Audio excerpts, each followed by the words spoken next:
मतलब बच्चे कट्टे जो किसी को ताकत होती देंगे उन्होंने एक बच्चा दे छड़िया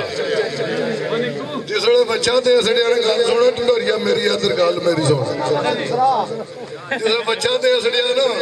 तो जने ने पंजवें छेवें दिहाड़े हाल चुगड़िया वो कोलों की पुलिस वाले लंघे उन्होंने आख्या माछी वाल राह हो ही जाता उन्हें आख्या उन्होंने डोली ना दिता मैनू क्या पता कापड़ा ने चोरी का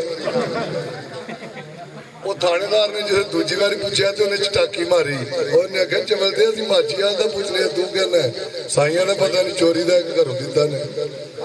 इन्ना चिर ओदी बीवी पीवन लैके आ गई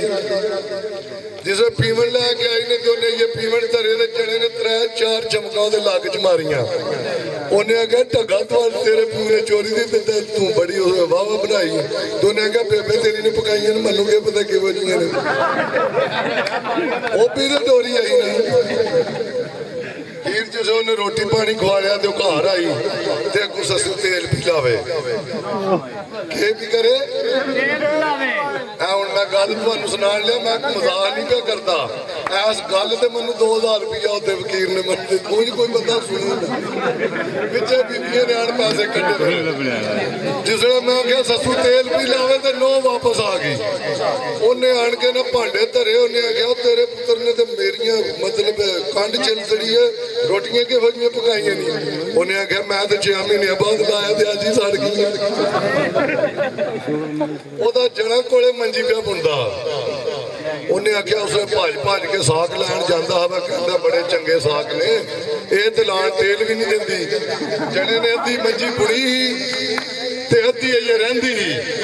उन्हें आख्या बड़ा उस तू साग बाह कट के लिया तो तेल भी नहीं लान देंदी उन्हें दातरी लैके बाहर छड़ी उन्हें आख्या जो चंगी बुनदी ओहदे को बनवा सो गल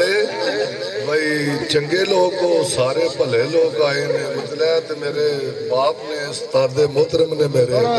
ते चलो हुण मतलब रह गए ने बंदा बुढ़ा भी हो जाता है की आखदे ने वो ऐसी गल कोई नहीं ते जेहड़े होर आए ने साहब ये विच आ जाने काफी शाफी मतलब इस तरह का कोई बाबा शाबा कोई बंगा चंगा चलो बड़े चुड़े शामां दे सारे गल पे करते हैं आवा भाइया दूर आ जाए तेरी गल पहला सुननी टिल्ले जोगियां दी तू आए मैं शेर सुना सा ने